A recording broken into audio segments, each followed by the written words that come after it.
Hello, my name is Nancy Egner Markos. I began my teaching career in physical education at the middle school level. I did that for 5 years. Then I taught elementary physical education for 28 years. I was the 2002 National Elementary Physical Education Teacher of the Year.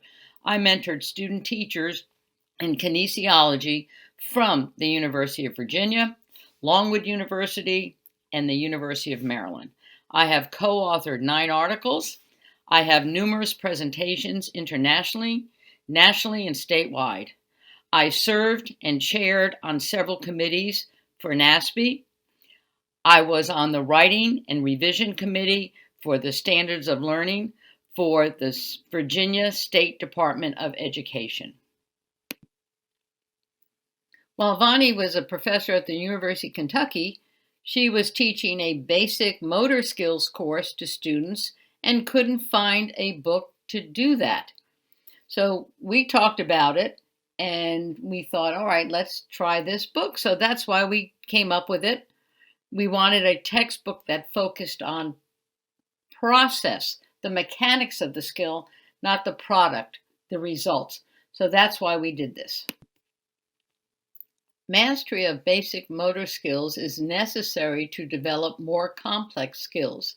Key components of the basic skills are critical elements of the skills, lots of practice time, and peer and teacher feedback so the student understands what they're doing.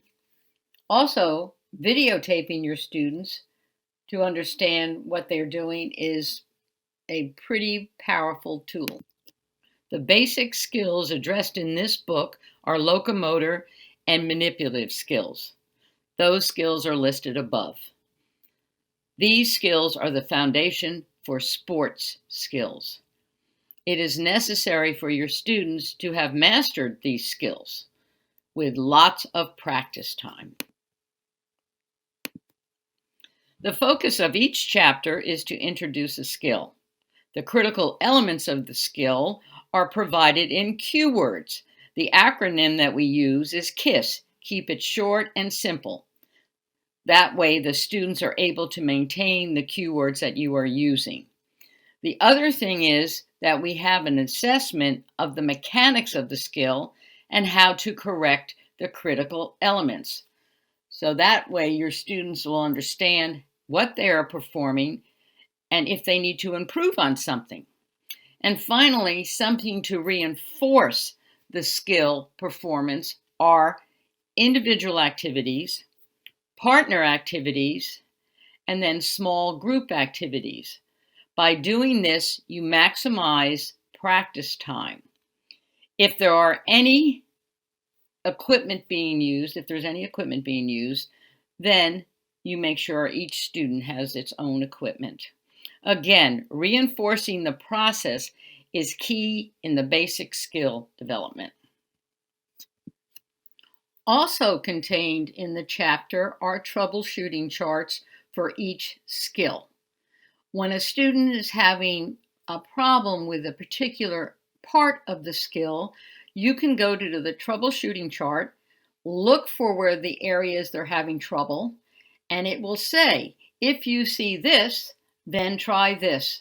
And that is really breaking down the skill in areas where the students may have difficulty. Another part of the chapter is a sample scripted lesson plan. This is a detailed step-by-step lesson on how to teach that skill. This is just one lesson for the teaching of the skill, but it's very beneficial to go through and look at that. And it shows you how to transition the students between activities, how to take care of equipment. It just gives you a good basis for one lesson on teaching that skill. And remember, practice does not make perfect. Practice makes permanent. Mechanics matter. We keep talking about the process. The process is paramount. You have to have skill development and understand how the mechanics work so you and the students are successful. You have to have lots of practice time. We don't want students standing around. The more practice time that they have, the more successful they will be. The best targets to use are big targets. This will help the student perform the skill correctly. If the target is small, the student's goal is just to hit the target, and they'll do anything to get it. So they start losing the process of the skill. So if you are using targets, please make them big. Also, if you have equipment that is being used in your lesson, make sure all the students have a piece of equipment. We want to make sure that they are engaged in the activity without any wait time. If you're looking at your lesson and you're not really that happy with it, and you want to make some changes, which we always do, be creative. Come up with some ideas. Add them to the lesson. Or a thing I did all the time was ask my students if they had any suggestions to make it better. And trust me, they've got better ideas than I did most of the time. We are very excited about the 4th edition of Teaching the Fundamental Motor Skills. This edition comes in a hard copy and an ebook. And either edition, you get a link to HK Propel. On HK Propel, you will locate the videos of the locomotor and manipulative skills in the book. The videos come in normal speed and slow speed, as well as having drawings of the skills and some animations of the skills. The first video is the correct performance of the skill. The second video is the incorrect performance of the skill. This video attaches to the troubleshooting charts in the book. So when you look at the skill in the video and you see what's not working, look at the troubleshooting chart and you'll be able to see what you need to do to correct that. So that's very exciting. The other thing is we've added some sidebars. These sidebars include different ideas on how to teach children with different abilities. Also, we have how to promote mental and social health for your students. And the third sidebar we added is about teaching virtually. During the pandemic, teachers had to talk to their students and have them use equipment at home. So one way to make a ball would take 2 socks and put one inside the other and roll it up. And you could throw that and you wouldn't hurt anything in the house. No one would get hurt. So that's a good way to use home equipment. So we're very excited about what's included in the new edition. Now I'm going to go through how to use this book. The example I'm going to use is the underhand roll. The underhand roll is a basic skill which a lot of other skills are built upon. So that's what we're going to do now. To introduce the underhand roll to your students, show them the video of the underhand roll being performed correctly. Also show them the animation of the underhand roll. Now introduce your cue set to your students. The cue set I'm going to use today is ready, arm back, step and roll, follow through. Have your students stand and perform the activity while saying the cue words. So they stand up, they say ready, arm back, step and roll, follow through. Having them verbalize the cue set is key. I have had students who cannot perform skills unless they say the cue words. So we need to address all learning styles, auditory, visual, kinesthetic. So that helps. Have the students say the cue words several times. Now it's time to move on to an individual activity.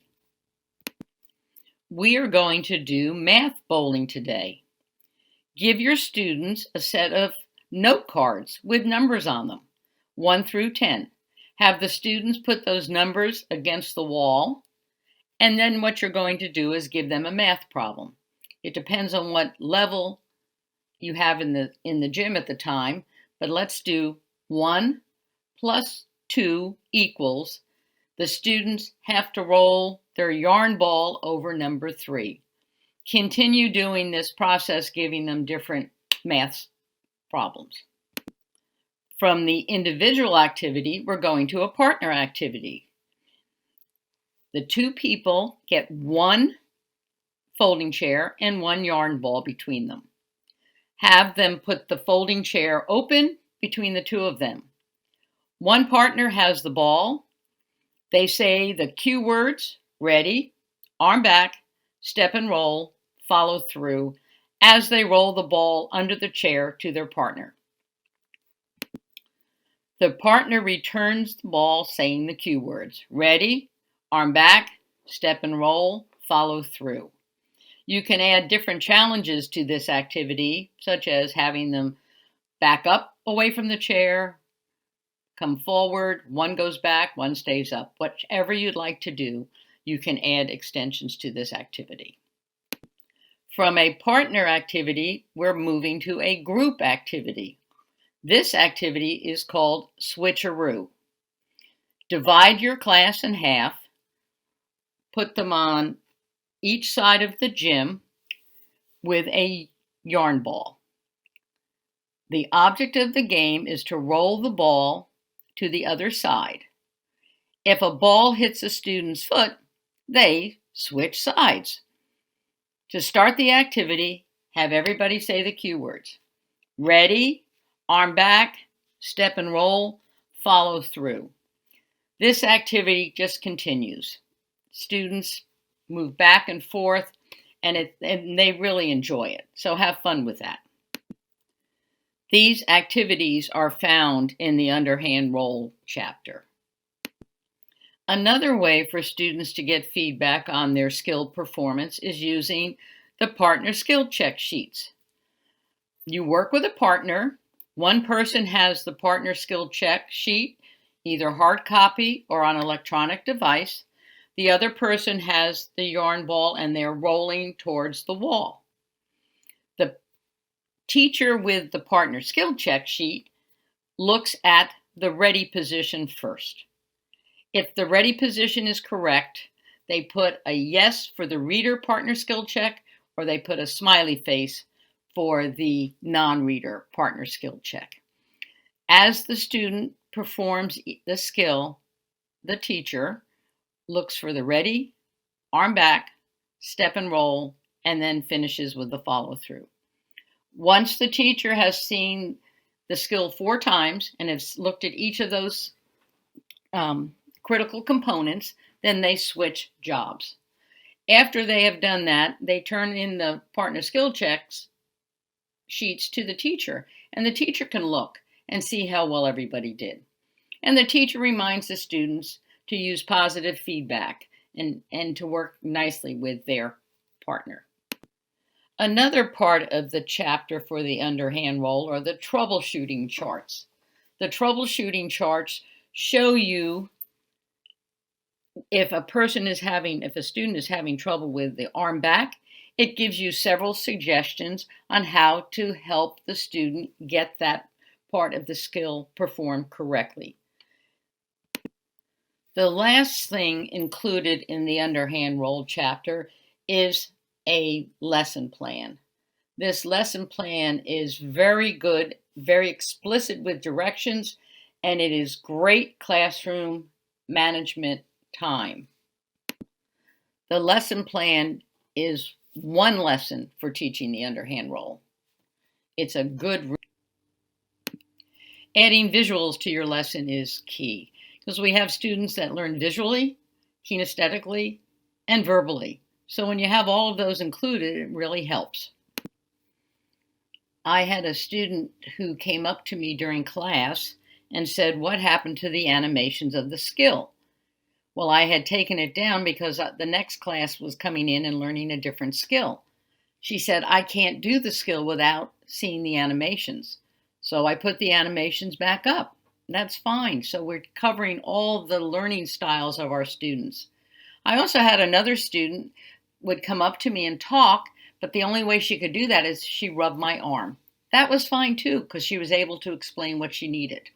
So we want to make sure we cover all areas of learning for our students.